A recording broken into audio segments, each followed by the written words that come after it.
বাংলাদেশে প্রথমবারের মতো পহেলা বৈশাখ উপলক্ষে আয়োজিত হলো দৃষ্টিনন্দন ড্রোন লাইট শো। সংস্কৃতি বিষয়ক মন্ত্রণালয়ের আয়োজনে বাংলাদেশ শিল্পকলা একাডেমির ব্যবস্থাপনায় ঢাকার চীনা দূতাবাসের কারিগরি সহায়তায় সোমবার সন্ধ্যায় হলো এই আয়োজন। এতে সহযোগিতা করেছে বাংলাদেশ জাতীয় সংসদ ও ঢাকা উত্তর সিটি কর্পোরেশন। প্রদর্শনীতে বিভিন্ন প্রতিকৃতির মাধ্যমে তুলে ধরা হয় 1971 সাল থেকে 2024 সাল পর্যন্ত সময়কাল। উঠে আসে 24-এর বীর, পায়রার খাঁচা ভাঙা থিম, ফিলিস্তিনের জন্য প্রার্থনা এবং বাংলাদেশ চীন বন্ধুত্বের শুভেচ্ছা বার্তা।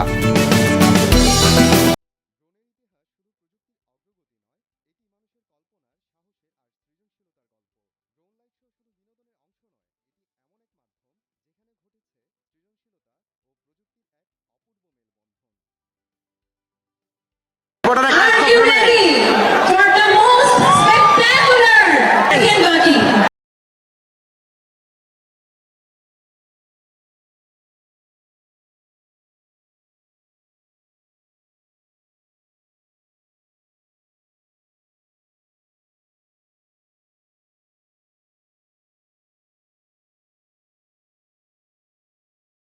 Unlike anything we have seen here before.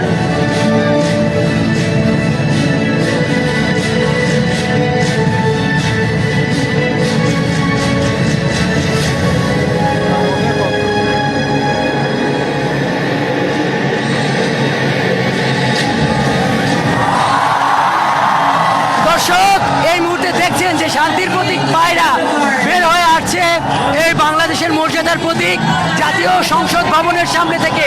আমরা দেখছি যে শান্তির প্রতীক পায়রা, যেটি এতদিন স্বৈরাচারের শৃঙ্খলে বন্দী ছিল, সেটি ধীরে ধীরে বের হয়ে আসছে এবং এই অভূতপূর্ব দৃশ্য দেখতে এখানে লক্ষ লক্ষ মানুষ সংসদ ভবনের সামনে কিন্তু হাজির হয়েছে এবং পুরো এই মানিক মে অ্যাভিনিউ সেটি কিন্তু এখানে দেখছে। এবং এই সংসদ ভবনের এই আকাশে লেখা হচ্ছে 36 জুলাই রিবার্থ, অর্থাৎ পুনর্জন্ম।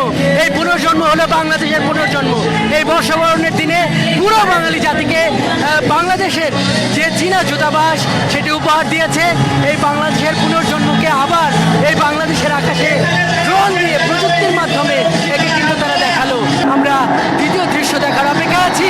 ঠিক এই মুহূর্তে আমরা দেখছি জাতীয় সংসদ ভবনের সামনে যে দৃশ্য বাংলার প্রতিটি মানুষকে নাড়া দিয়েছিল, জুলাই শহীদদের ইমাম আবু সাঈদের ছবি এবং পেছনে কিন্তু বেজে উঠছে সেই জুলাই বিপ্লবের গানগুলো। আবু সাঈদ আবার মিলিয়ে যাচ্ছে আকাশে। এইখানকার উপস্থিত মানুষের আবেগ আপ্লুত। জানেন যে বাংলাদেশ গেল 15 থেকে 16টি বছরের যে স্বৈরাচারী আমল, যেই স্বৈরাচারী আমলকে একদম ধুলোয় মিশিয়ে দেওয়ার ক্ষেত্রে যে ইমামের ভূমিকা পালন করেছে, যিনি নেতার ভূমিকা পালন করেছে, যেই আবু সাঈদকে দেখে দেশের প্রতিটি শিক্ষার্থী আর কেউ ঘরে থাকতে পারেনি। সেই শিক্ষা এবার আমরা দেখছি সেই মুগ্ধকে, এবং তার পাশে লেখা আছে যে পানি লাগবে পানি সেই মুগ্ধকে আবার আমরা একবার দেখছি এই বাংলার মানুষ দেখছে বর্ষবরণের দিনে।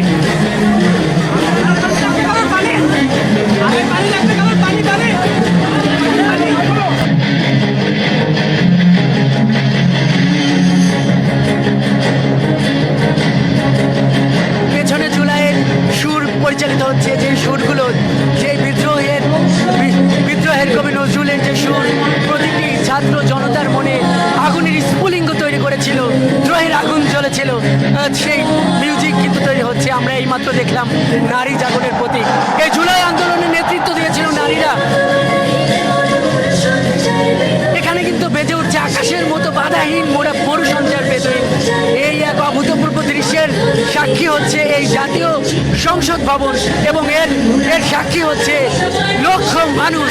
আজ এই বাংলাদেশ, এই জাতীয় সংসদ ভবন, এই মানিক মে অ্যাভিনিউ নতুন সফল করার ক্ষেত্রে জীবন দান করেছে যারা ভূমিকা রেখেছে, তাদের দেখে কিন্তু আবার আপনাদের এখন আমরা দেখতে পাচ্ছি সুজনকে, সেই রিক্সাওয়ালা সুজন, যেই সুজনের স্যালুট ছাত্র জনতাকে অনেক উৎসাহিত করেছিল, সেই সুজনকে এখন আমরা দেখছি। এখানে প্রায় 2600 ড্রোন আছে।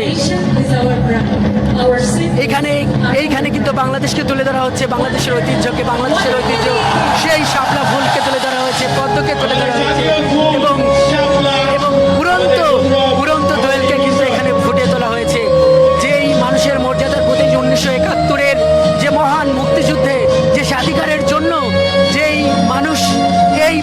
দেশকে মুক্ত করেছিল পাকিস্তানি হানাদারদের হাত থেকে এবং একটি স্বাধীন দেশে তার ঠিক 50 বছর পর যখন একটি স্বৈরাচার এই স্বাধীন দেশের স্বাধীন মানুষের ওপর এই রাষ্ট্রীয় বুলেট ব্যবহার করে আবার একটি স্বৈরাচারী শাসন এখানে কায়েম করেছিল, সেই স্বৈরাচারী কায়েমের জন্য আবার কিন্তু 24-এর গণঅভ্যুত্থান 71-এর উত্তরাধিকাররা কিন্তু এখানে ঘটিয়েছে এবং সেই যাবতীয় ইতিহাস আজ এই পয়লা বৈশাখের দিনে বর্ষবরণের দিনে কিন্তু আজকে এখানে উপস্থাপন করা হচ্ছে। এই 1971 বেসে উঠেছে এই মহান জাতীয় সংসদের সামনে এবং এখানে কিন্তু স্পষ্টভাবে আছে 1971-এর উত্তরাধিকার 2024, 1971-এর সংগ্রামের ধারাবাহিকতা 2024 এবং 1971 এবং 2024 যে একই ধারাবাহিকতা। এই 1971 শিখিয়েছে যে স্বৈরাচার বাংলাদেশের মাটিতে কখনো থাকবে না, স্বৈরাচার বিদায় নিয়েছে এবং ভবিষ্যতেও আর কেউ স্বৈরাচার হতে পারবে না। এই যাবতীয় দৃশ্য এখানে লাখ লাখ মানুষ দেখছে, উন্মুখ হয়ে দেখছে। আবার আমরা দেখছি সেই আবু সাইদকে যে আবু সাইদ এই জুলাই আন্দোলনের প্রতীক, সেই আবু সাইদ 2024-এর এই গণঅভ্যুত্থানের সামনে দাঁড়িয়ে এখানে জাতীয় পতাকা হাতে দাঁড়িয়ে গেছে। দর্শক, আমরা যুক্ত হয়েছি মানিক মে এভিনিউতে টেলিভিশনের পর্দায়। আপনারা যে আলোর খেলা দেখছেন এটি মূলত এই পয়লা বৈশাখের আয়োজন, সংস্কৃতি মন্ত্রণালয়ের আয়োজন, সরকারের আয়োজন। আজকের এই বর্ষবরণ এই এখানে মানিক মে এভিনিউতে আয়োজন শুরু হয়েছে, দুপুর থেকেই গান হয়েছে, সুর হয়েছে এবং নানান এই কনসার্টের মধ্যে এই জুলাইয়ের এই উপহার, এই যে চিত্র আঁকা, এটি সরকারের বিশেষ আয়োজনের মধ্যে ছিল। এটি আগে থেকেই একটি ঘোষণা ছিল, সেই ঘোষণার কিন্তু বাস্তবায়ন এখন আমরা দেখছি এবং আমরা দেখছি যে এই জাতীয় সংসদ ভবনের সামনে এই বাংলাদেশের মর্যাদার প্রতি এবার আমরা দেখছি নিপীড়িত ফিলিস্তিনের প্রতি বাংলাদেশের সমর্থনের চিত্র।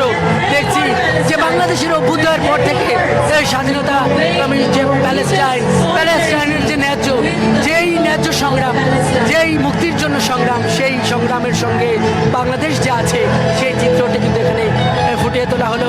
আল আকসার যে সংগ্রাম, এই জুলাইয়ে রক্তের রং নামিয়েছে এই ঢাকায়, সেই চিত্রটি কিন্তু আবার দেখানো হলো এবং আল আকসার সংগ্রামকে যে ঢাকা হৃদয় দিয়ে ধারণ করে সেই চিত্রটি কিন্তু এখানে ফুটিয়ে তোলা হলো এবং আজকে এখন যেটি দেখানো হচ্ছে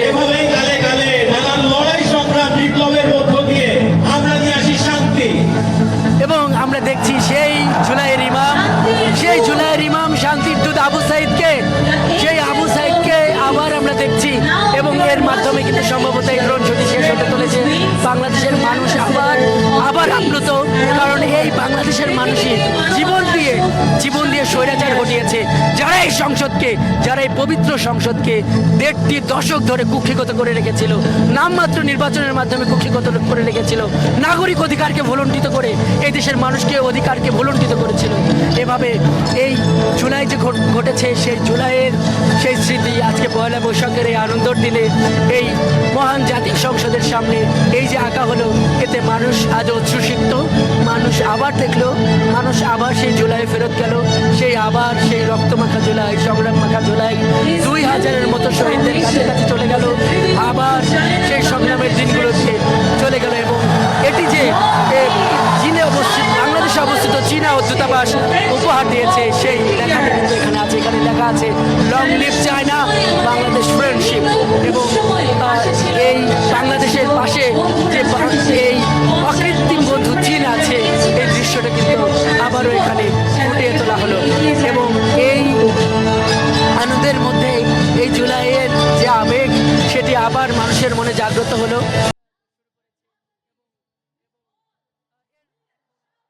দেখা যাচ্ছে যে শুভ নববর্ষ লেখা এবং এভাবেই এখান থেকে এই শিক্ষাটাই এখানকার মানুষেরা নিচ্ছে যে জুলাইকে তারা ভুলবে না, যেভাবে 71-কে এদেশের মানুষ হৃদয় দিয়ে ধারণ করে এবং 71-এর শহীদদের যেভাবে এদেশের মানুষ কোনো সময়ের জন্য, কোনো উপলক্ষে, কোনো আয়োজনে যেভাবে মানুষ ভুলে যায় না, সেভাবে এই বাংলাদেশের পুনর্জন্ম 71-এর পুনর্জন্ম 2024 সেইখানে আবার এভাবেই এই 71-এর শহীদদেরকে, এই 24-এর শহীদদেরকে স্মরণ রাখবেন। মুক্তির গান গাইছে, মুক্তির গান বাজছে এই